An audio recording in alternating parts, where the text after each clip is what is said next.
If you're struggling to take action or getting caught in analysis paralysis, where you don't want to do the wrong thing and that's what's going through your mind, then I would encourage you to consider adopting binary thinking.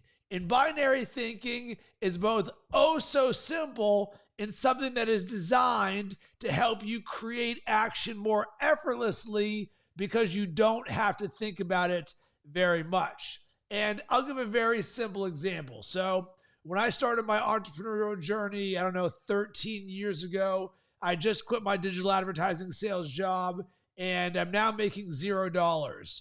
No clients, no website, no relationships, nothing. And I was auditing the success habits of the most successful people in the world, the people I aspire to do things like. And in the process, I ended up asking myself one question. I was like, Rob, what will help you accomplish your goals faster? Positivity or negativity? The answer is positivity, of course, because negativity is going to slow you down and take you further away from where you want to go.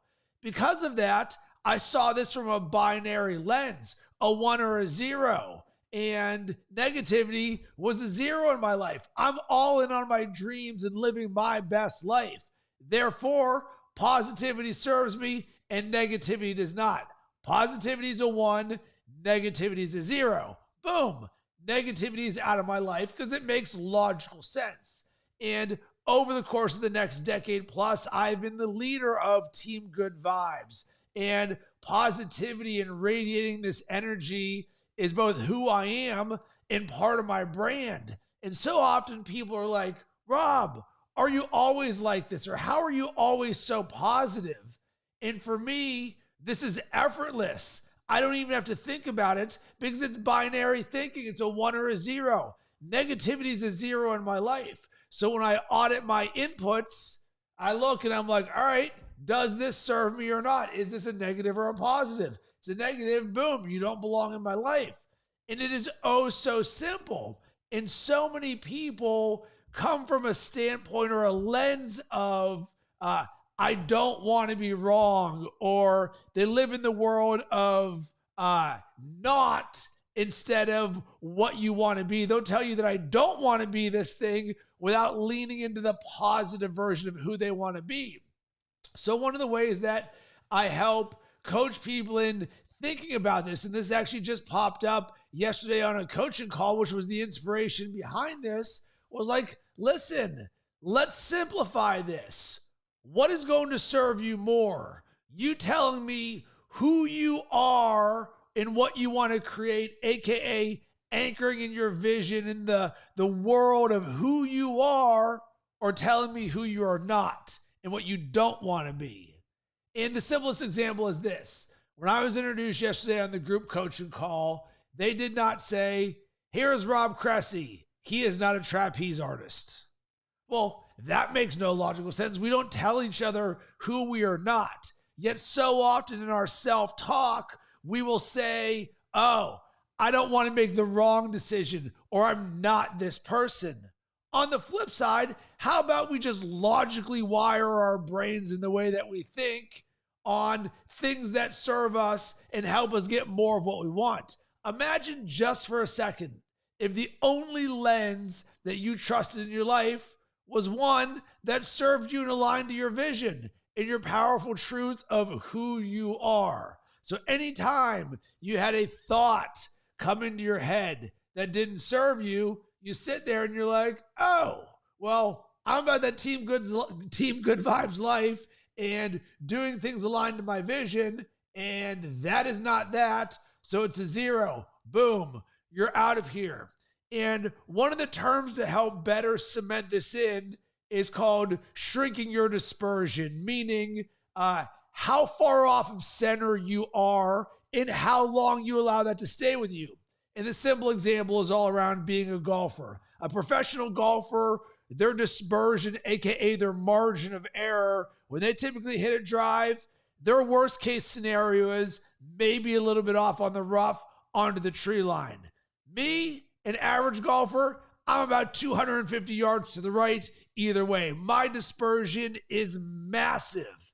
However, as you become a better high performer and dial in your mindset, you start to shrink that dispersion and get you closer to center, to where all of a sudden, how long something stays with you gets shrunk. So as it relates to negative self-talk and stories that do not serve you or align to the vision of where you're going, one of the things that you can do is say, all right, I'm going to shrink my dispersion on how long this negative self-limiting story is going to stay with me. Because for a lot of people, and I know this from experience, a negative story is just going to completely keep looping in your head over and over and over again. I can't do this. I can't do this. I've never done this before. Who am I to blah, blah, blah, blah, blah. And this lasts a day, several days, a week, several weeks, months, years. Some people, this lasts their entire life. Or you can adopt this mindset and say, all right, wait a second. If this is not serving me and I'm about this team good vibes life, it's binary thinking, I want things that serve me and help me create where I want to go, and including in my self-talk. If I notice this, how long am I going to allow this to stay with me? Because that's the key word. I am going to allow. You and I have the decision for, do we trust this story or not? And so often, the story of why we should not do something, the thing that limits us, or the negative one, it's hot, it's heavy. We can actually really convince ourselves of it because I've never done this before.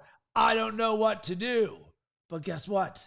That's not going to help you accomplish your goals any faster. And if anything, it's going to stop you from taking action. So I would encourage you to, step one, you notice this. This is an awareness play. You're like, oh, what's going on here? And the quicker you shrink your dispersion for how long that stays with you, the better it's going to be for you. And now you can start to think about this in all the various areas of your life. And of course, this is very simplistic thinking, and this is something that I have in my Creator Toolbelt. Does this mean that everything that I do in my life is binary thinking?